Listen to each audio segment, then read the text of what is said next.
එදිද අපි ඔයාලට පෙන්වන්න යන්නේ ලස්සන පූල් එකක්. ඇත්තට මේ පූල් එක පේන්නේ ස්වභාවික පරිසරයක. ඇත්තටම කිව්වොත් LPT ප්‍රදේශයේ ගම්මානයක තමයි මේක පිහිටලා තියෙන්නේ. ඉතින් ඔයාලට පේන ගොඩක් දිග ඇත්තටම අඩි 100ක් පමණ මේක තියෙනවා.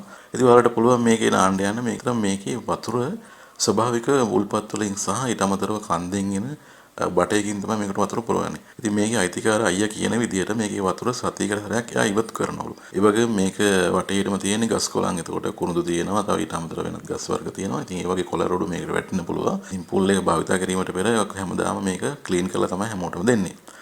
ඉතින් මේකේ අඩියට තියෙන සුදු වැල්ල දාලා තියෙන. ඉතින් මඩවීමක් සිද්ධ වෙන්නේ නැහැ ඇත්තටම. අපි මේක දැන් මේ නාන වලට පේනවා.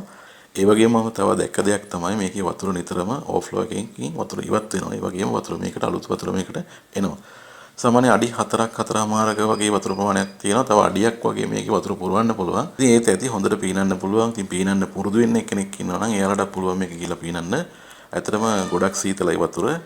ඉතින් අපි යන වෙලාවෙත් සෑහෙන සෙනඟක් ඇවිල්ලා හිටියා. ඉතින් අපි එනකොට ගොඩාක්ම සෙනඟ පිරුණා මේකේ. ඉතින් සෑහෙන දෙනෙක් මෙතනට එනවා. ඉතින් එල්පිටිය අම්බලන්ගොඩ බලපිටිය මේ ආශ්‍රිත වෙන්න ඔයාලට පුළුවන් මේක ගිහින් නාන්න. මොකද ඒක එල්පිටිය ප්‍රදේශයේ තමයි තියෙන්නේ. ඉතින් ඔයාලා අම්බලන්ගොඩ ප්‍රදේශයේ ඉඳලා මේකට එනවා නම් ඔයාලට පුළුවන් කුරුඳු ගහ ඇතක් මෙහින් ඇල්ලපාර ගමන් කරන්න කිලෝමීටර් 5ක් විතර මහවෙල කියන ප්‍රදේශයට ගමන් කරන්න ඔයාලට පුළුවන් මේ පූල් එකට යන්න.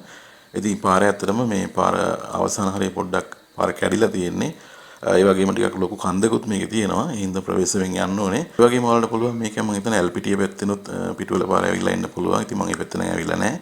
ඉතින් ඔයාලටත් පුළුවන් මේ ලොකු වාහන නම් යන්න එපා. ඉතින් බයික් එකක් පොඩි වාහනයක් වගේ නම් යන්න පුළුවන්, ගැටලුවක් නැහැ. ඉතින් ඔයාලා මෙතන යනවා නම් අනිවාර්යෙන් යන්න කලින් කෝල් එකක් දීලා යන්න. සාමාන්‍ය මේක 10 11 4 වගේ තමයි මෙයා සුද්ධ කරලා අපිට දෙන්නේ. ඉතින් මම ඩිස්ක්‍රිප්ෂන් එකේ නම්බර් එක දාලා තියෙනවා.